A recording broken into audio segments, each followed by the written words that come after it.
E aí, tudo certo? Nessa aula nós vamos falar sobre o reconhecimento da bateria, tá? Tá aqui com o dispositivo em bancada e a gente vai estar fazendo a apresentação para vocês dos testes, né, que são mais precisos para estar realizando a verificação dessa parte de reconhecimento da bateria.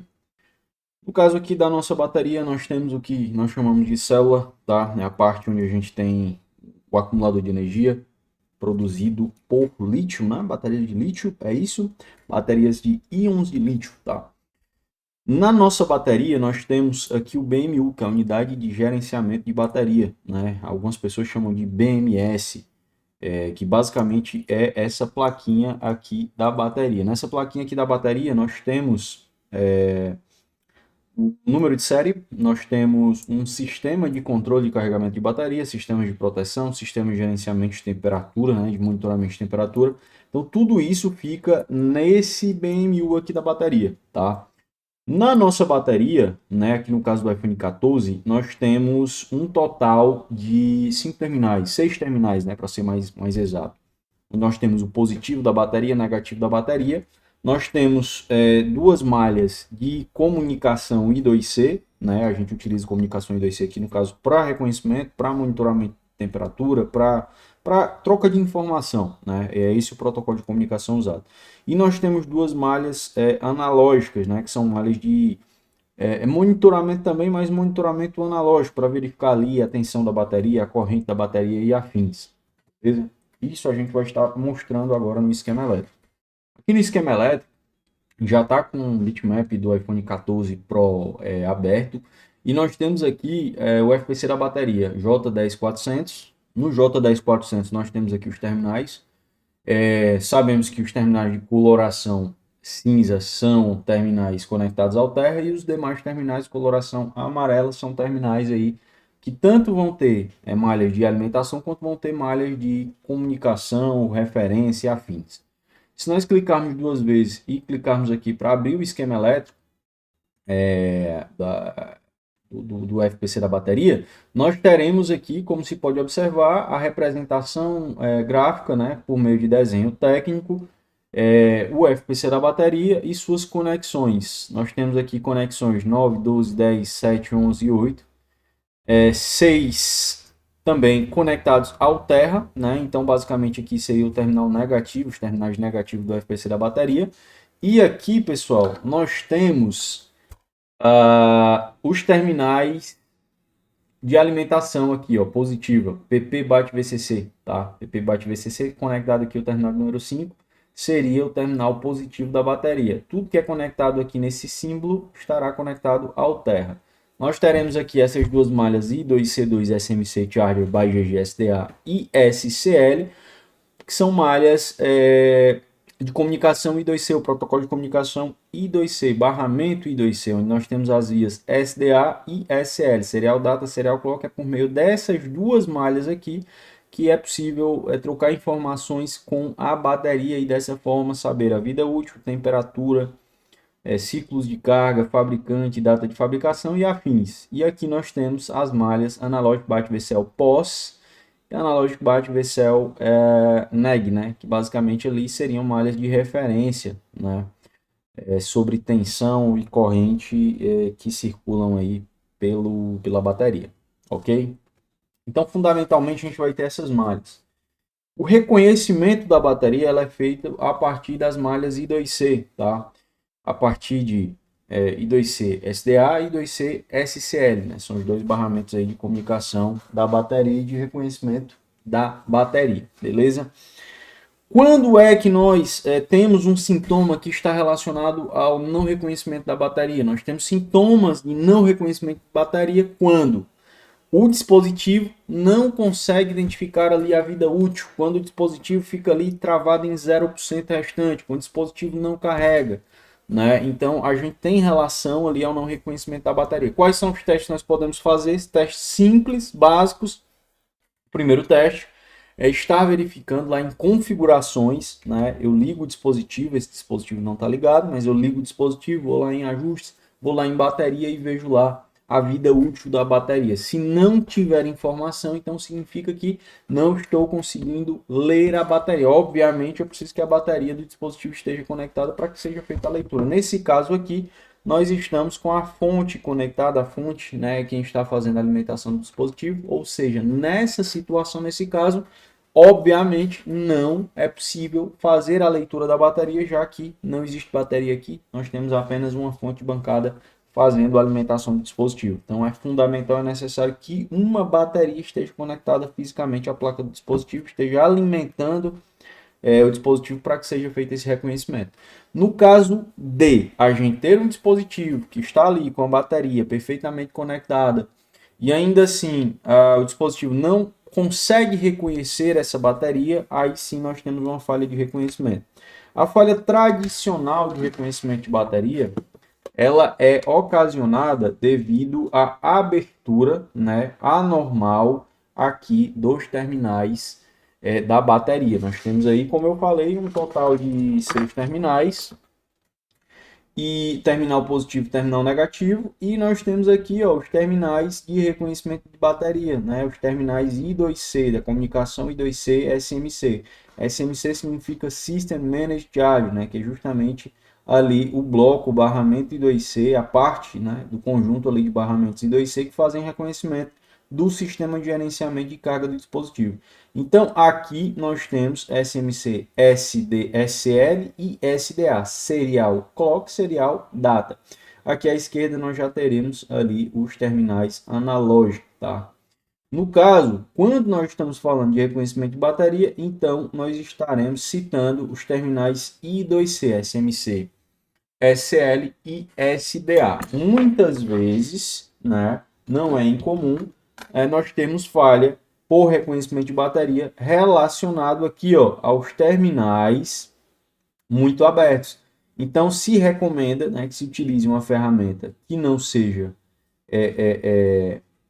cortante, né, mas que seja possível fazer esse procedimento aqui, que é empurrar os terminais dessa maneira, né, aqui no cantinho do terminal você empurra e ele vai acabar fechando, né? Muito cuidado para não danificar o terminal, para que não seja necessário realizar a substituição do FPC completamente.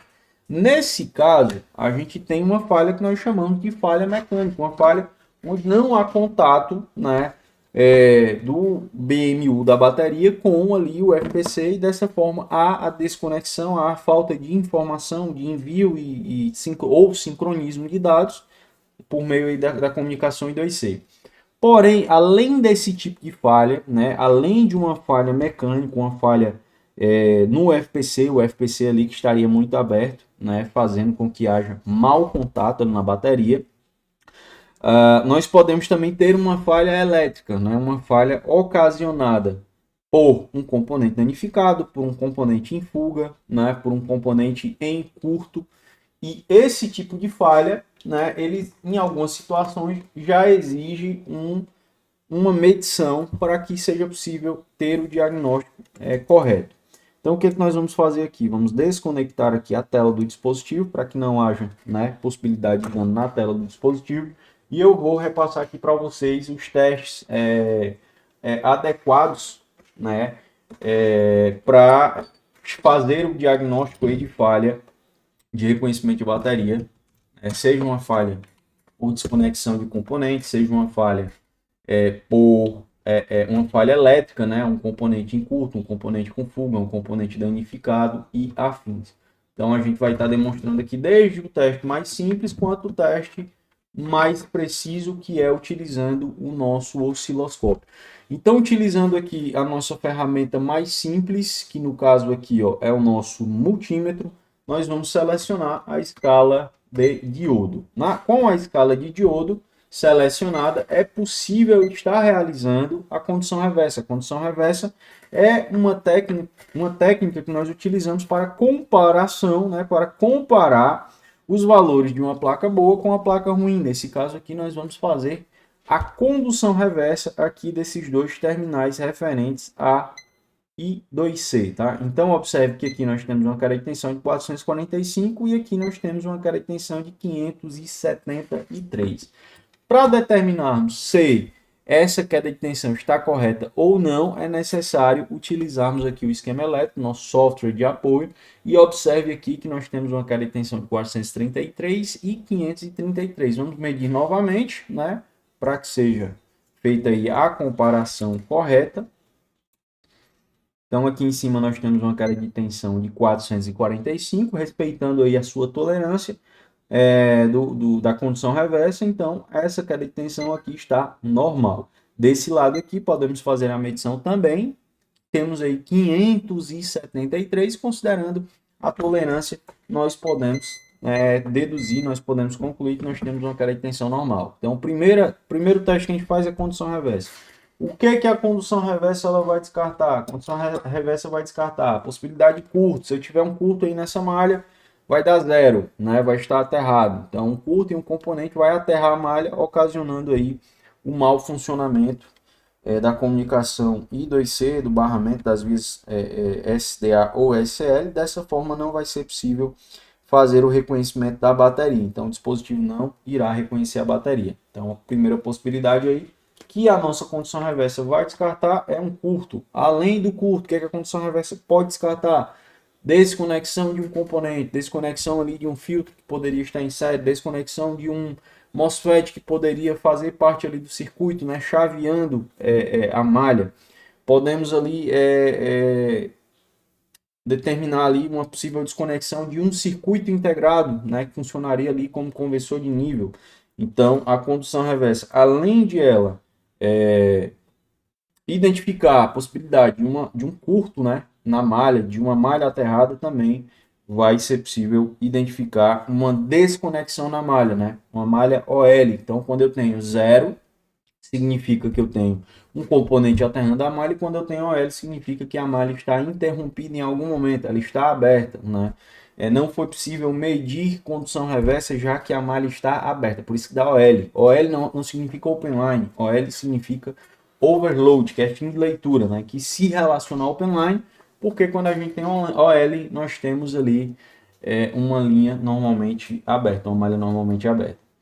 Então, a condução reversa, além de medir queda de tensão ali e me dar a possibilidade de eu ter uma malha em curto, de eu ter uma malha aberta, também é possível identificar a alteração no valor de queda de tensão. Sabemos que, normalmente, os valores de queda de tensão de FPCs eles são documentados. E essa documentação, esses valores, né, são documentados na nossa ferramenta de suporte, seja na JC, seja na ZXW, seja na Vuxingi ou qualquer outra ferramenta de suporte que você tenha aí à disposição e tenha acesso. Ou até mesmo uma placa sucata, uma placa de teste, uma placa espelho que você tenha disponível para estar realizando essa comparação. Além aí de nós termos a possibilidade de termos uma malha aterrada, uma malha aberta, nós também podemos ter ali uma alteração no valor, né, decorrente de um componente em fuga, tá? Então fazemos a comparação do valor que é medido no multímetro com o valor que está documentado para determinar se aquela malha ela tem condições de funcionar, né? Se pelo menos o valor de queda de tensão está batendo com o que seria normal. Se nós temos um valor anormal, se for para mais, né, pode ser ali um componente desconectado, um componente ali com uma solda fria ali, não total, uma solda fria parcial, pode ser um filtro trincado, né? Porque às vezes a gente pode ter essa situação de termos um filtro trincado, o filtro não partiu completamente, como ele está trincado, ele altera o valor de queda de tensão. Podemos ter ali um resistor que estava em série na malha e está alterado, um resistor que deveria ter 10 ohms e na verdade ele vai ter 1K, então a gente vai ter uma alteração no funcionamento da malha devido a essa alteração. E quando a gente tem uma alteração onde a queda de tensão ela é menor, então, poxa, preciso medir aqui, deve dar 533 normalmente, mas ao realizar a medição deu 300. Então nós temos aí uma queda de tensão abaixo, nós temos uma possível fuga, né? Um componente trincado, um componente oxidado, com malhas, trilhas tocando uma na outra internamente ou externamente devido a uma oxidação ou sujeira, tá? Então, a partir da queda de tensão, utilizando o método de condução reversa, é possível estar realizando esse tipo de comparação no circuito.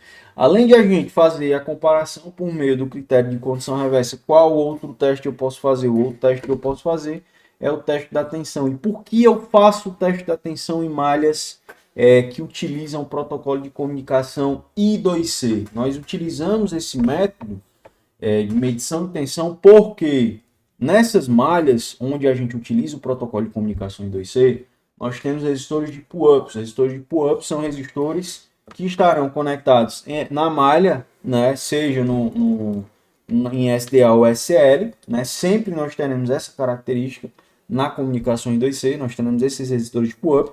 Esses resistores de pull-up estarão conectados na malha, tá? E além de estarem conectados na malha, eles estarão conectados em paralelo com uma malha de alimentação positiva. E normalmente essa malha de alimentação positiva será uma tensão de 1.8 ou 1.2 volts. Nós chamamos esses resistores de resistores de pull-up, né? São resistores que estão configurados como resistores pull-up, tá? Pull-up significa puxar para cima, né? Esses resistores eles estão ali para garantir o nível lógico da comunicação, sem que esses resistores estejam lá conectados perfeitamente em bom estado de funcionamento, né, físico e elétrico. O que acontece é que nós não teremos mais a função pull-up, puxar para cima, ou seja, nós teremos ali sempre a malha em nível lógico baixo, porque na comunicação I2C o único dispositivo que baixa, né, o nível da malha é master, que é a CPU, ou slaver, que no caso aqui é a bateria, VIDIA, né? Ou seja, sempre que nós tivermos uma malha que está sempre 0 volts, significa que ela sempre está low. Inclusive, em algumas situações do Panic Full, se descreve, né, I2C3 SL low, né? Significa que aquela malha ela está presa em low continuamente. Significa que só está continuamente em nível baixo. Isso pode ser causado por um resistor de pull-up que esteja faltando na malha ou até mesmo um componente danificado baixando a malha continuamente, tá? Lembre-se, né, que quando o dispositivo inicializa, essa tensão ela sobe para 1.8 volts e durante a comunicação essa tensão ela vai baixar para 0 volts, porém ela retorna para 1.8 ali, tendo ali esses pulsos, né, característicos da comunicação I2C, tá?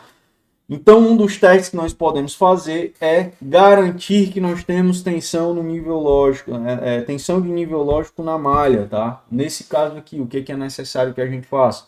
Que a gente conecte o dispositivo à fonte bancada, que nós tenhamos um cabo onde seja possível ter acesso às malhas referentes à comunicação I2C, SDA e SL, e é necessário que o dispositivo esteja acionado. Então é necessário pressionar o botão Power, observe ali o consumo no amperímetro da fonte, dispositivo inicializando, e com o nosso multímetro nós selecionamos a escala de tensão, voltímetro do multímetro, ponta de prova negativa no terra, ponta de prova positiva na malha de comunicação, né, onde nós temos acesso aqui por meio do cabo da fonte bancada.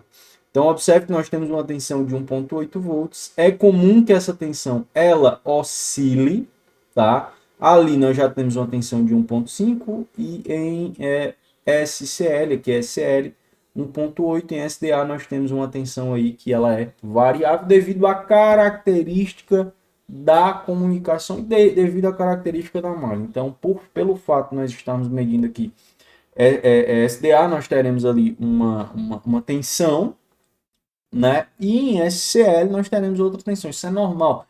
Mas o resistor está conectado a uma tensão de 1.8 volts. Tudo bem, mas nós temos ali a característica de um sinal pulsante. Pelo fato de termos uma característica de um sinal pulsante, nós temos, né, ali uma tensão média diferente de 1.8 volts, porque em alguns momentos nós teremos nível lógico baixo. Na malha de SDA, nós teremos um período maior de tempo onde nós teremos um nível lógico baixo, que significa que nós teremos uma tensão média menor do que a tensão ali média de SL. Então, um dos testes que nós podemos fazer utilizando o multímetro é verificar a tensão aqui de nível lógico da malha, onde nós temos que ter aproximadamente uma tensão de 1.8 volts, lembrando que na malha SDA a gente vai ter essa característica. Tudo bem. Significa dessa forma, utilizando o multímetro, realizando esses testes, que eu consigo garantir que a comunicação I2C está funcionando? Não, não consigo dessa forma. Por quê? Aqui nós estamos apenas realizando um teste condição reversa até o CI mais próximo. A condição reversa é basicamente isso. Se eu preciso garantir que haja comunicação depois desse CI para outro CI, que é o caso do iPhone 14 Pro, não é possível estar realizando esse tipo de análise apenas com o multímetro. Como também não é possível garantir que nós temos comunicação apenas utilizando o multímetro, né? Devido a algumas características na tensão, variação na tensão, utilizando o multímetro de boa qualidade, é possível deduzir que nós temos comunicação ali naquela malha, mas não é possível determinar com 100% de certeza que aquela malha está funcionando.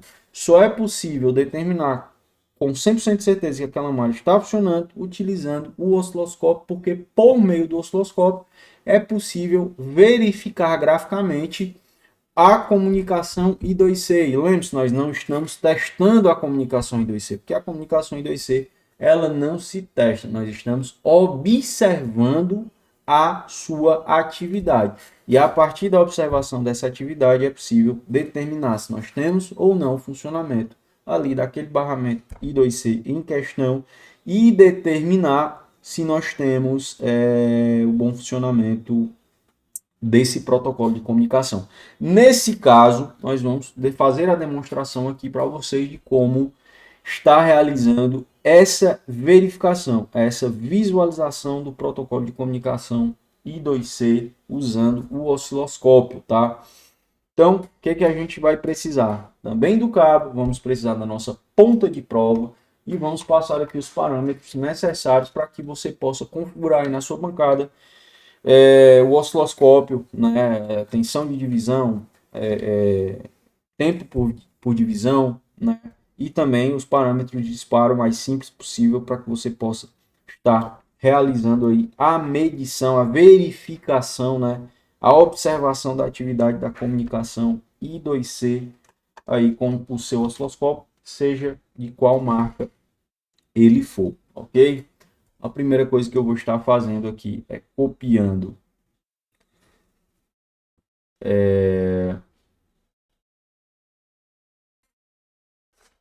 a nossa câmera, tá? Acabei esquecendo aqui de copiar a nossa câmera, eu vou colar ela aqui, ó. Deixa eu ver aqui se ela... Vamos ver aqui, vamos ver aqui. Deixa eu copiar aqui a nossa câmera. E deixa eu colar a referência. E eu vou colocar aqui nessa região. Eu acredito que aqui a gente vai perder o mínimo de espaço na tela, ok? Então, primeira coisa, galera. Primeira coisa que a gente precisa, nosso osciloscópio. Ok? Nosso osciloscópio. Vamos conectar a ponto de prova no canal 1. Apenas o canal 1 está ligado. Meu osciloscópio que eu estou utilizando aqui é um Hantek DSO4102C, um osciloscópio de 100 MHz, apenas 2 canais, né? E vamos lá. Para a gente fazer a verificação, o que a gente tem que entender? A gente tem que entender que o protocolo de comunicação I2C é um protocolo que varia a tensão de acordo com o tempo. É um sinal pulsante, né? Então é isso que a gente tem que esperar observar no osciloscópio. A questão fundamental aqui não é nem você usar o osciloscópio. Configurar o osciloscópio é muito simples, porém entender o que você busca visualizar aí a questão, já que é um pouco mais complexa, digamos assim. Na verdade, não é nem complexa, mas é o ponto crucial, o ponto fundamental. É saber interpretar o que você está observando utilizando seu osciloscópio. O osciloscópio ele nada mais é do que um voltímetro sofisticado que mostra a variação de tensão de acordo com o tempo. Então, de acordo com o tempo, há uma variação de tensão. Sinais pulsantes nós teremos em um determinado período nível lógico baixo, nível lógico alto, nível lógico baixo, e assim é possível fazer a verificação desse sinal pulsante dessa forma, determinar se nós temos um sinal trabalhando corretamente, da forma com que a gente espera. Mas para que a gente possa fazer a comparação, a gente tem que ter a documentação mental. Então, mentalmente, a gente tem que saber como é o sinal e dessa forma determinar se ele vai estar trabalhando como o esperado, tá? Então vamos passar aqui para o osciloscópio. No nosso osciloscópio a gente observa que nós temos esses quadradinhos. Quadradinhos na vertical nós temos aqui tensão por divisão, tá? E aqui nós temos o nosso display aqui de tensão por divisão. Nós temos aqui uma tensão de divisão de 500 milivolts, o que significa que a cada quadradinho desse nós temos uma variação de 500 milivolts. Aqui nós temos na horizontal. Horizontal basicamente seria o tempo por divisão. E aqui nós temos o display de tempo por divisão e nós temos 8 microsegundos, tá? Temos um usinho microsegundos. Então, 500 milivolts por 8 microsegundos seria a nossa configuração de tensão e tempo por divisão.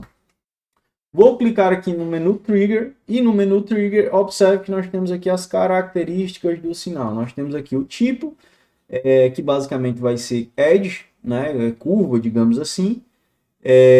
Nós temos aqui, ó, source, canal 1. Por que nós vamos utilizar source como canal 1? Porque é onde a ponta de prova está conectada. Se estivesse conectada no canal 2, seria source canal 2. E aqui nós temos slump, nós temos o tipo de disparo que seria rising ou falling. Rising seria subida e falling seria descida. Como o sinal de comunicação em 2C, os pulsos são muito próximos, não são distantes, não importa se nós configurarmos em subida ou descida, mas o ideal é que você configure em descida, que seria o início, né, da comunicação. Em modo, eu posso selecionar modo normal ou automático. Modo normal, ele só vai capturar quando houver uma descida, e no modo automático, ele vai capturar continuamente, independentemente do nosso disparo. Aqui, observe que nós temos uma setinha. Essa setinha aí vai ser o meu nível do trigger, meu level, tá? Então, a gente vai selecionar aqui um level de trigger aqui em 700 milivolts, tá? Seria basicamente o level. Quando houver qualquer variação dentro desse level aqui, a gente vai conseguir capturar o sinal. Se, por exemplo, eu selecionar o meu level abaixo, eu não consigo capturar o sinal. Se eu selecionar muito acima da tensão de protocolo, 3 volts, por exemplo, eu não consigo capturar o sinal. Ou seja, o meu level ele tem que estar dentro da faixa de tensão. Como a gente vai trabalhar com a comunicação em 2C e desse lado que a gente vai realizar a medição é uma tensão de protocolo de 1.8 volts, então eu posso colocar o level até 1.8 volts. Como é que eu faço isso? Eu tenho 1, 2, 3, quase 4 quadradinhos seriam 1.8 volts. E no meu level aqui, né, mexendo o cursor, onde eu tenho o trigger normalmente, a gente pode colocar aqui na metade, pode colocar 920 milivolts, seria a metade ali aproximadamente de 1.8 volts. Então, características fundamentais aí para a gente poder capturar um sinal de comunicação I2C utilizando o osciloscópio. Para fazer essa medição, nós estaremos utilizando aqui a ponta de prova do osciloscópio. Na nossa ponta de prova, nós selecionamos aqui a atenuação em 10x. E aqui, ó, também é fundamental que na ponta de prova você encontre essa configuração e coloque também 10x, tá? Voltando aqui para o trigger. Vamos lá fazer aqui a captura do sinal. Para fazer a captura de sinal, se conecta a garrinha de jacaré em qualquer ponto, seja no negativo da placa. E a ponta de prova do osciloscópio, a gente vai fazer, né, a conexão justamente lá naqueles pontos que nós utilizamos, né, o multímetro para realizar a medição, tá? Que são os pontos onde a gente teria SDA e SCE. Vamos pressionar o botão Power para inicializar a placa e vamos conectar o nosso osciloscópio. Conectando aqui o nosso osciloscópio, pode-se observar que nós temos pulsos com variação iguais.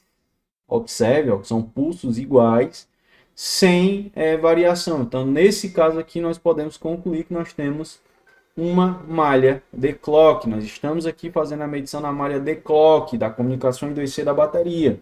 E se nós viermos aqui, ó, ao lado, nós teríamos pulsos variantes, pulsos que variam. Observe até que em determinados momentos nós temos um pulso largo em nível lógico baixo. E esses pulsos eles variam de acordo com o tempo. Aqui nós já teríamos a comunicação, né, a parte da comunicação onde nós temos os dados, nós temos aí a SDA, Serial Data. É a partir dessa malha aí que nós temos a transmissão de informação usando o protocolo de comunicação I2C. O que acontece é que, se nós não obtivermos visualmente esse resultado, essas características aqui, que são características do protocolo de comunicação I2C, então significa que nós não temos o bom funcionamento do barramento, e dessa maneira é impossível que a bateria seja reconhecida devido falha no barramento I2C. Vamos fazer agora uma breve análise sobre as linhas dos dispositivos iPhone 11, iPhone 12, iPhone 13, iPhone 14, iPhone 15, iPhone 16, iPhone 17, para determinar os componentes críticos que fazem parte do reconhecimento da bateria, que fazem parte da identificação da bateria. Nessa aula a gente vai ficando por aqui, já na próxima aula a gente vai fazer ali a demonstração, a apresentação da estrutura desses devices, desses dispositivos e apresentar os principais componentes, né? Os componentes são mais críticos em cada linha de dispositivo. A gente vai ficando por aqui, até a próxima aula, espero que tenham gostado. Qualquer coisa, chama no suporte, chama no fórum e vamos para cima. Tchau, tchau, até a próxima aula.